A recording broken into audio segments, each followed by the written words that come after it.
Tanya here from Peaceful Eating, where I help people around the world come to a place of peace and ease with their bodies and food. And most weeks I show up here on Facebook and answer your questions. And if you have questions to ask, you may go ahead and ask them. All you need to do is send a ask a question at peacefuleating.co.uk/ask, and it'll be anonymously received and asked, and I'll answer your question. And I can do it right now, by the way. I have the page open, so I will be able to see if there are any incoming questions. So today I have a few questions. I have one on exercise. I have one really about body image, and um,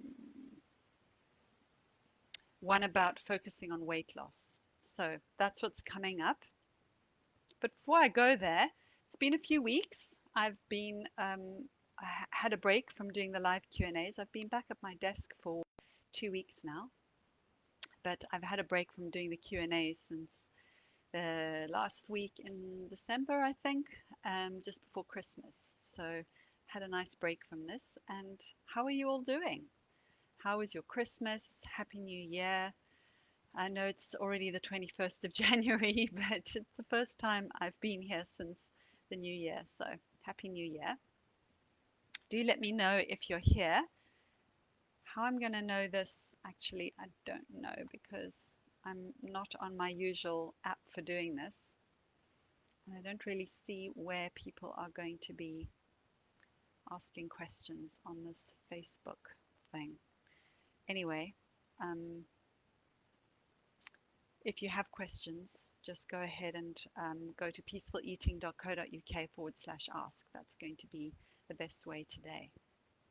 All right, so let me get to the questions, and then you and I can get on with our evenings. I'm particularly excited right now because our dog has been with our daughter in London for nearly 3 weeks. She went before lockdown, and our daughter had said, could she please take her with her because she needed a therapy dog. So she's living in a student house with some wonderful friends, and they all have dogs and they take turns taking their dogs, although they can't at the moment because of lockdown. And unfortunately, what happened is a few days after my daughter went back, we had lockdown, and we just thought, uh-oh, what are we going to do about the dog? Because we all absolutely adore the dog. And she's such an integral part of our lives, and it's been a real stretch to be without her this long. But a friend had to go up to London to do some closure stuff. Deceased parents' house was sold, and needed, all of that was happening. So he was right near my daughter, and he said he would bring the dog back. So we are waiting for her to arrive. So as I'm doing this, there's the potential that there might be some barking and some great excitement, but I will try and contain myself to the end of this. And knowing London traffic, although maybe it's different in lockdown, this will probably all be over by the time she gets home. All right, well, that's a little bit about the inside of my life. Let me get on to the questions for today. All right, so I'm just going to read these questions out, and I do want to warn you that some of the language can sometimes be difficult for people to hear, but I I am going to just read them out as is. It's only if people describe weight numbers, things like that, amounts of weight gained or lost or whatever, or amounts of food or whatever, that I will just not say that. But the rest of it I will, because I think um, it's something that we can talk about, and about, how we talk about these things. So that's just a general disclaimer and warning for you. Also to know that these are all anonymously asked, and I don't know anything. I don't know who they've come from. So I don't know if this is somebody who's been on one of my courses, or somebody who might have done a discovery session with me, or even a client, but probably not a client because we will be seeing each other and talking to each other one to one. So probably not that. but I don't know the background of anyone who's asking a question. So just remember that. So I'm giving very general feedback here. So keep that in mind.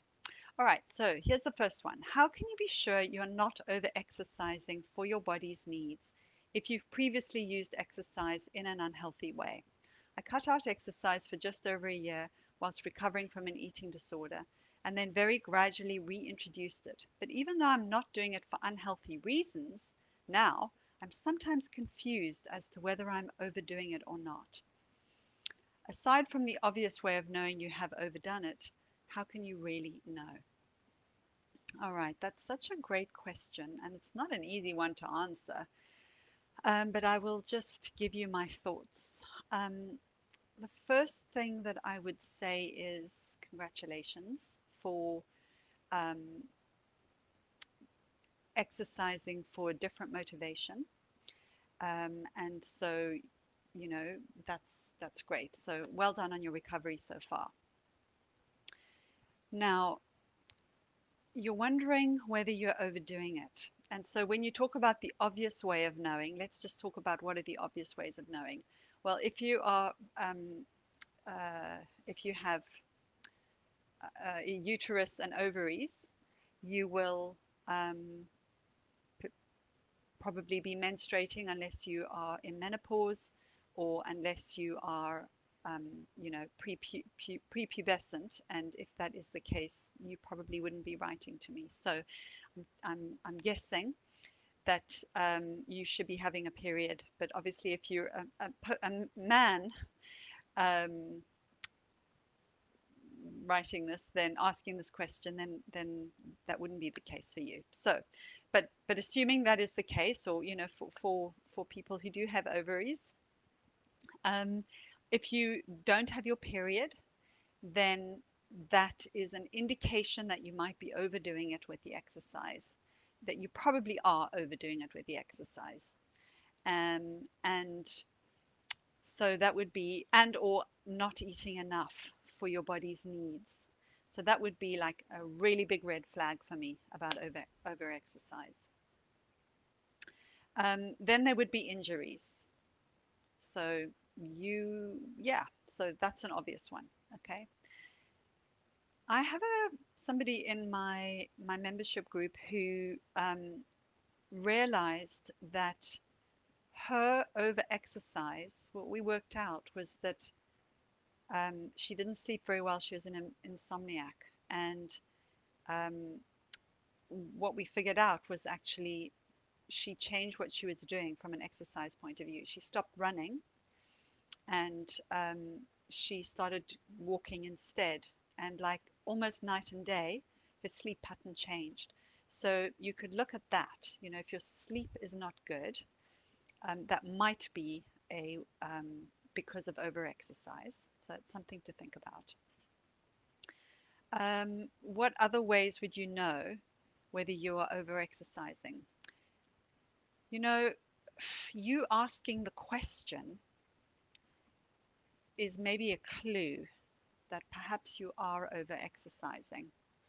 And what makes you ask that question? What are you confused about? So you could send me another question and tell me, what are you confused about? What are the signs you're getting that makes you wonder about that?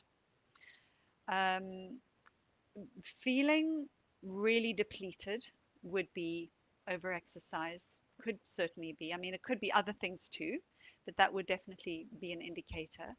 For me, I like to feel a nice level of tiredness after I've done any exercise. But feeling really flat, for me, that is, I've gone too far. That was too much for me. Um, so if you start to feel anxious because you miss a day or you're not keeping to the program that you have set out for yourself, then that might be a another indicator that you're not overdoing it for your body, but it's tipped into your motivation has tipped into being unhealthy for you. So if you're starting to feel stressed, that would be something to be looking at. Um, what else? I mean, you need to make sure you're fueling yourself well for the exercise that you're doing. So yeah, that doesn't necessarily mean you're doing too much exercise. It might be that you're not eating enough for what you're doing. So I hope that that helps. I hope that makes sense to you. But let me know, you can always ask a supplementary question, give me a bit more information, and I will have a look at it. All right, let me move on to the next one. Just looking to see still if there's any way that I can see if there are any questions coming in on this thing, but it's really bloody annoying. Ah, okay, let me just try something. Open it in a new browser tab. Let's see if that shows anything here. Nope, it doesn't. Okay, let me move on. The next one. All right, this is quite a long one. I've been on my intuitive eating journey for a few months and I think it's going really well. I absolutely get it. I've thrown out my scales, boxed up all the clothes that don't fit me, ready for when the charity shops open again. Good for you. I've made my fridge and cupboards abundant.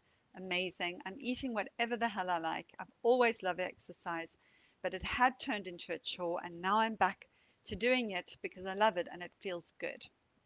Great! That's incredible progress in a few months. Really. But I know I'm kidding myself on one front, how I look. My work is very public facing. I do a lot of standing in front of a room full of people and they're all looking at me. My appearance is important in that context and I take care over my appearance.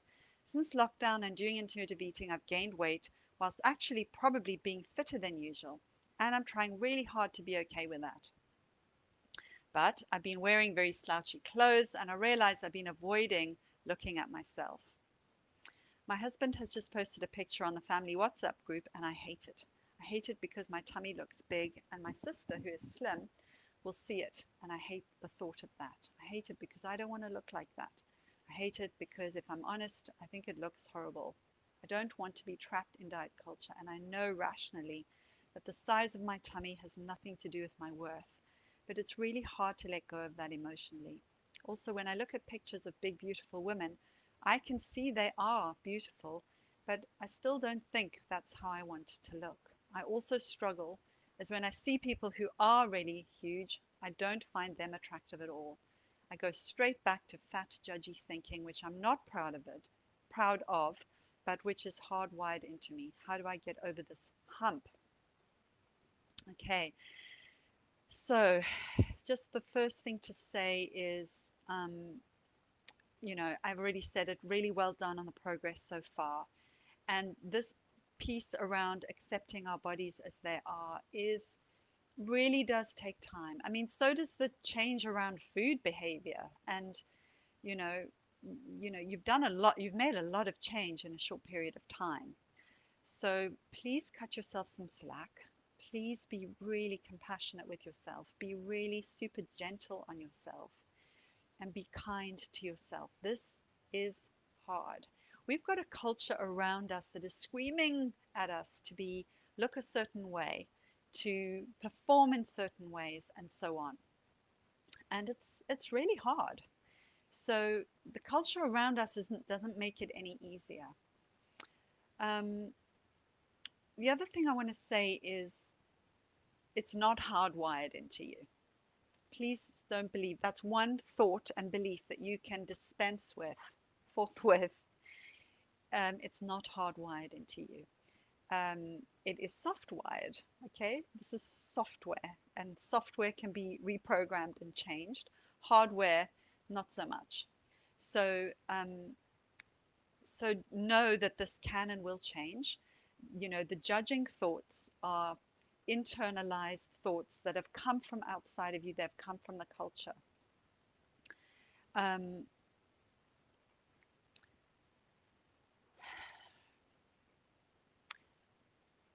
So, how can you get over this hump is by being compassionate with yourself, being patient with yourself. And one thing that you can try, because obviously, this is a whole process, so I can't give you all of the answers in a Q&A. You're going to, it's going to take some time and some unraveling and so on. And there's certain skills that you can definitely build to help yourself. But I'm going to give you some practical um, things that you can do, okay? Because I think that that's the context for this kind of thing. If you want something more in depth about unraveling stuff, then by all means book in a discovery session with me or come on my course or something like that. But for now, here are a few tips or thoughts of things that you can do. Um, when you have a fat phobic thought, because that's what it is, whether it's about other people or whether it's about you, recognize that to yourself. Say it to yourself, and even say it to yourself out loud or in a loud whisper.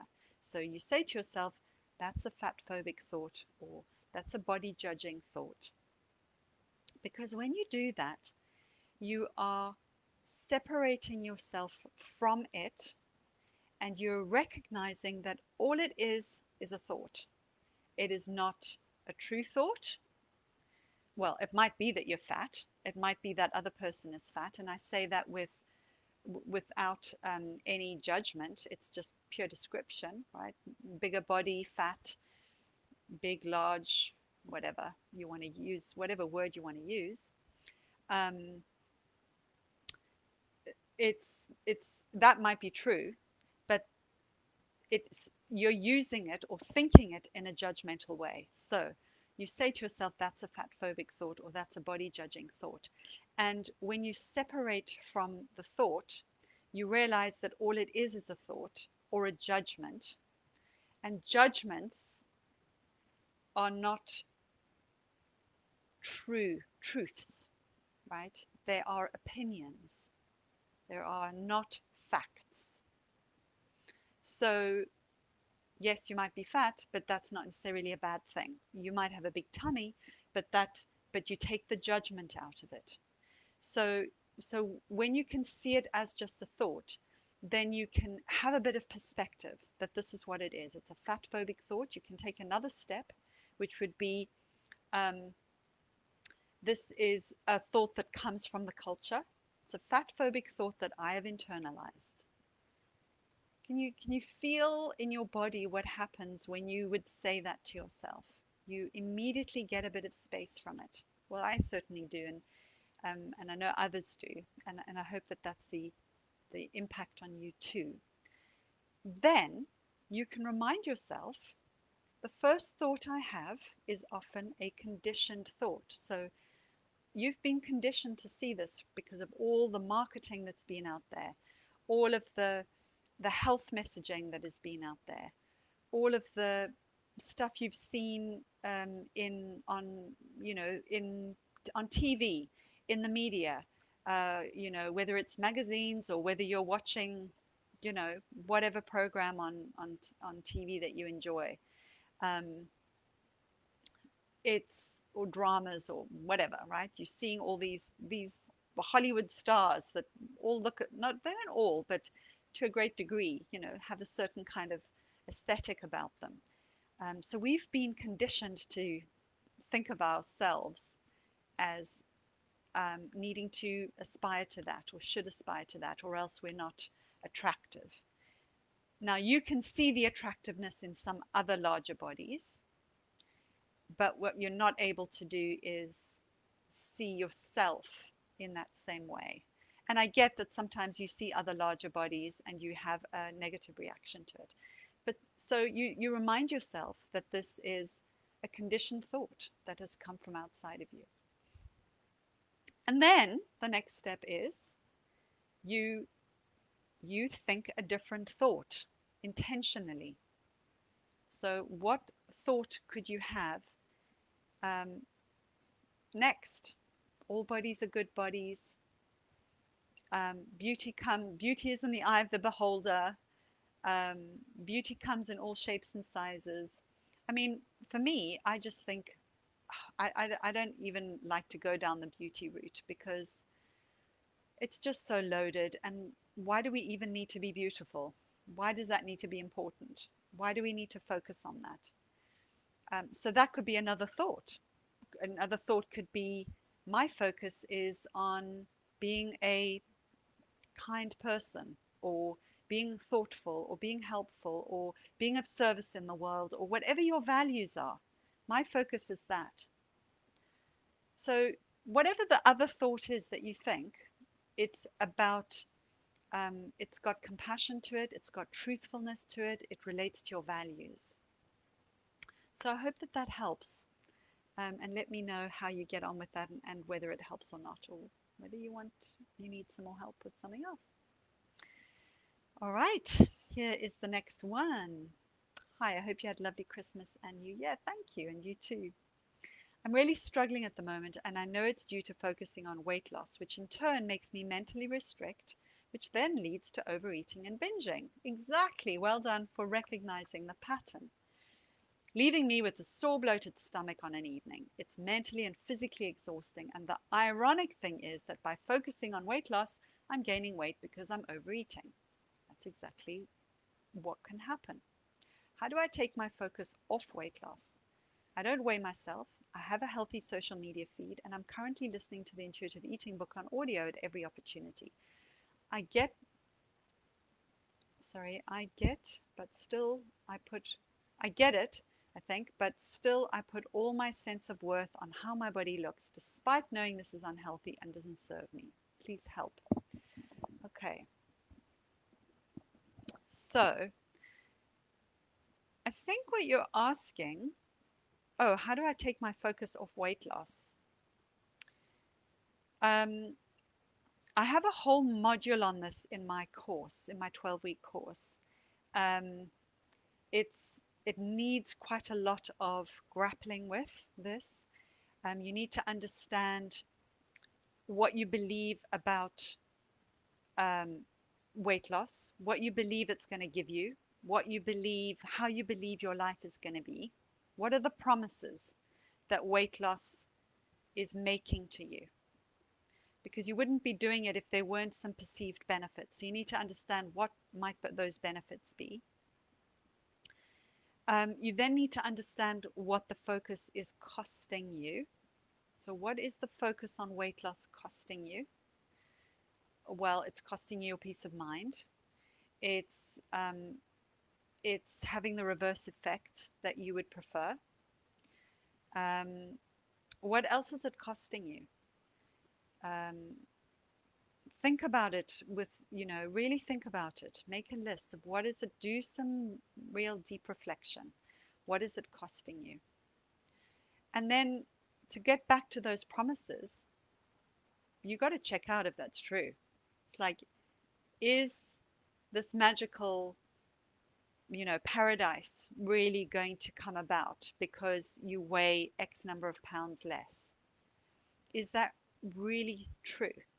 Look, what is true, unfortunately, in the culture that we're in, is that when we lose weight, or if we lose weight, when people lose weight, they tend to get outside approval from others. And then they give themselves more approval too. So that is a function of the dysfunctional culture that we live in. And that's crap, actually. And it makes it really hard to let go of a focus on weight loss, because we want to get other people's approval, and we want to fight off their disapproval. So that is part of what keeps that cycle going. So the other thing is, what you need to do is um, figure out, you need to uncouple your self-worth from your body size. And you need to reaffirm your self-worth as a thing in and of itself that has got nothing to do with how you look, and that includes your size, it includes the hairstyle, it includes how much or how little hair you may have. For people who are balding, any gender, this can be traumatic. For people who have a lot of facial hair or a very little facial hair, this can be traumatic depending on their gender identification. Um, it's not just about size, right? There's many parts of our appearance that can be that we can have trouble with, and that can really affect our sense of self. So um, we need to uncouple our sense of self-worth from our appearance, however, whatever part of our appearance might be particularly distressing for us. Um, and how do we do this? Well, we need to do it with intention and purpose. We really need to dig deep, and we need to really understand that self-worth has got absolutely nothing to do with not only our appearance, our achievements, our relationship status, whether or not we have children, whether or not we have our own house, whether or not we have a nice house, nice car, anything to do with our bank balance, anything to do with our possessions, anything to do with our health status, anything to do with our sexuality, anything to do with our mental health. Our worthiness is an independent thing outside of everything else. We are worthwhile just by virtue of the fact that we are human beings. And that goes for everybody, no matter what. That's why we have bills of human rights, so that even if you've committed atrocity, there is basic value in human beings that um, must be respected, and you included in that. So I hope that that helps. Um, Let me know if you have any more questions. And oh, look, I do see questions and comments. Yay! Hello, Nikki. Nice to see you too. Oh, so lovely to see you. Thank you for being here. All right. Does anyone else have any questions? I don't see any more coming in. So I think I'm going to make that a wrap. It is half an hour. I've done a lot of talking and I forgot to bring some water. So I'm going to bring a close and say thank you for being here. If you like this video, it's been helpful, please do a share it. B, download my free ebook, which you can find at peacefuleating.co.uk/guide. All right, take care and see you next time. Bye for now.